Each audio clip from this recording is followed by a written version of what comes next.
అరుంధతి రాయ్ గురించి సామాన్య భారతీయులకి కావచ్చు, సామాన్య తెలుగు ప్రజలకు కావచ్చు, మరీ ముఖ్యంగా సినిమా హీరోల అభిమానులుగా, క్రికెటర్ల అభిమానులుగా ఉండే యూత్కి కావచ్చు, వీళ్ళకు తెలియకపోవడం అనేది చాలా ప్రమాదకరం.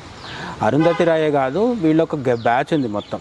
అరుంధతి రాయ్ కావచ్చు, మన తెలుగు రాష్ట్రాల్లో బాగా పేరున్న వర్వర్రావు కావచ్చు, ప్రొఫెసర్ సాయిబాబా కావచ్చు, అంటే చాలా, అంటే మహారాష్ట్రలో కొంతమంది ఉన్నారు.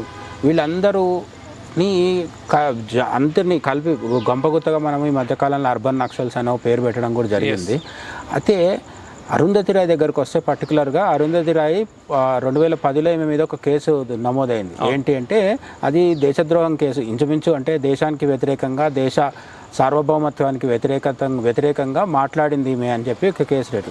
అది మాట్లాడడం కూడా బహిరంగ రహస్యం, అదేం పెద్దగా సీక్రెట్ కూడా కాదు. ఆ వీడియోనే మనం మాట్లాడుకుంటున్నాం.